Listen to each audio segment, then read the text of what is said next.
Dr. Sandro Gonçalves, advogado, jurista, filósofo político, e o intuito do nosso canal é fazer análise política e jurídica de tudo que está acontecendo, de todas as matérias, manchetes que acontecem no nosso Brasil. Se você puder, se inscreve no canal, rumo a 1.200.000 seguidores, eu tenho certeza que você vai ser bem informado através aqui do nosso canal. Vamos lá, eu vou fazer uma pergunta para você e você vai me responder aqui, de forma sincera.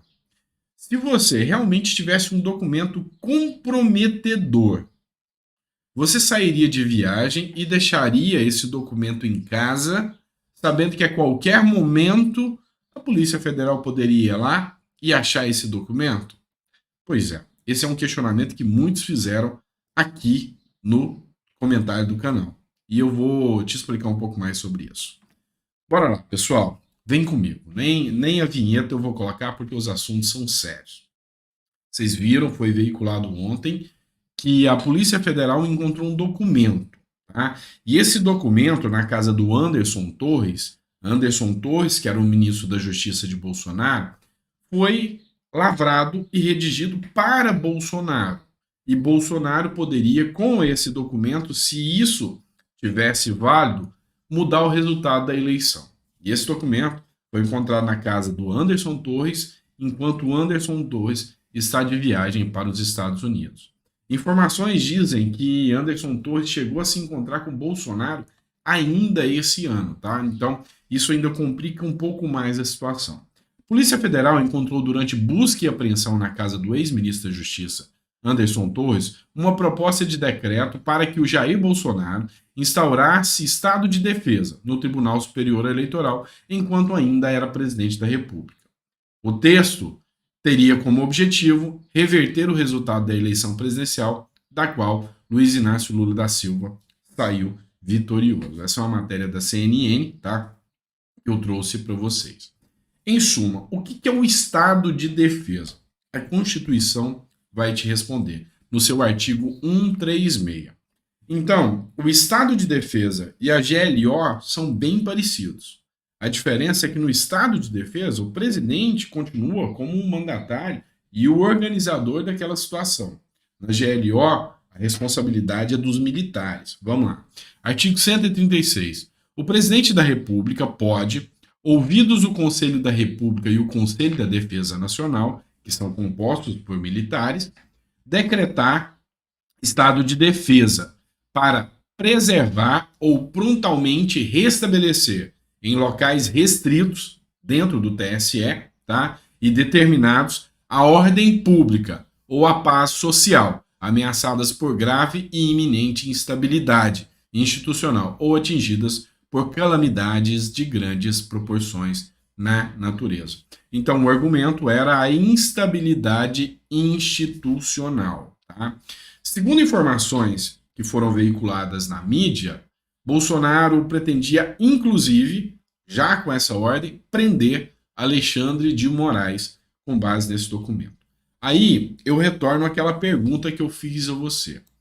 Se realmente existisse um documento de tamanha gravidade e importância, você simplesmente deixaria esse documento em casa e sairia para viajar?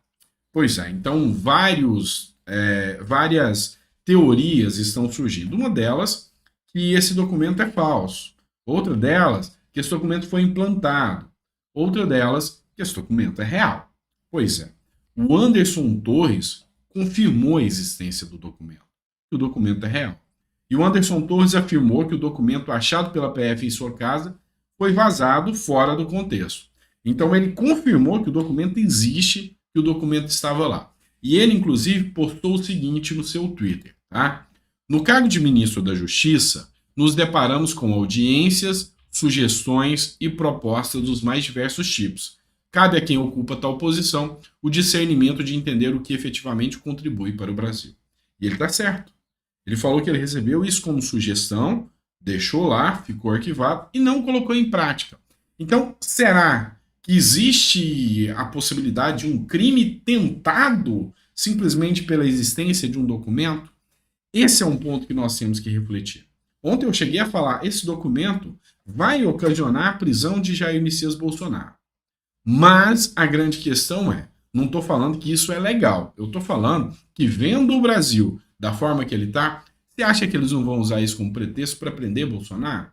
Esse foi o ponto. E eu torço para que eu esteja errado e o Brasil volte à normalidade e tenha uma democracia plena e justa, sem essas perseguições políticas que a gente vê como se tornou o Brasil. Mas Anderson Torres ainda colocou mais alguns pontos aqui. Havia em minha casa uma pilha de documentos para descarte, onde, muito provavelmente, o material descrito na reportagem foi encontrado. Tudo seria levado para ser triturado oportunamente no Ministério de Justiça e Segurança Pública. Eu vi até matéria do Metrópole, da própria Folha de São Paulo, falando que é Ministério de Justiça de São Paulo, da Segurança Pública. Tá? O citado documento foi apanhado quando eu não estava lá. Como eu disse, ele saiu de viagem e deixou. E vazado fora de contexto, ajudando a alimentar narrativas falaciosas contra mim. Fomos o primeiro ministério a entregar os relatórios de gestão para a transição. Respeito à democracia brasileira, tenho minha consciência tranquila quanto à minha atuação como ministro. Pois é.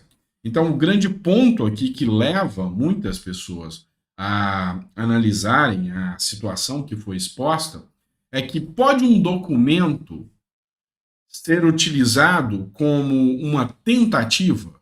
Isso aqui seria cabível para incriminar Anderson Torres e para todo o estardalhaço que a imprensa vem fazendo?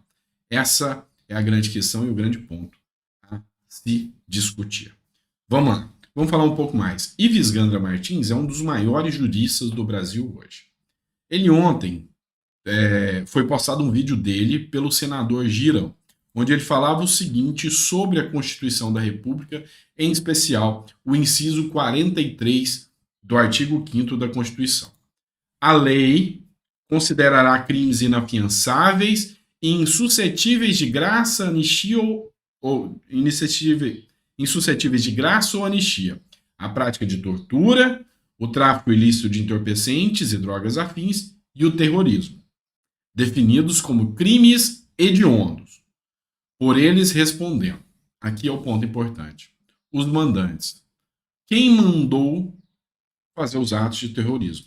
Conforme estão colocando que as invasões lá em Brasília são atos de terrorismo. Quem mandou fazer? Então, os mandantes.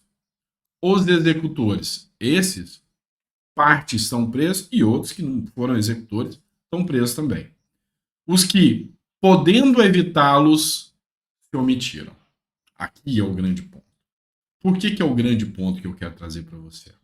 Porque, usando com base nesse artigo, foi preso, tá o mandato de prisão do Anderson Torres, que é quem eu acabei de citar, foi preso o comandante da PM, Ibanez está afastado e corre o risco de ser preso, mas e as instituições que estavam sob a batuta e a tutela de Lula?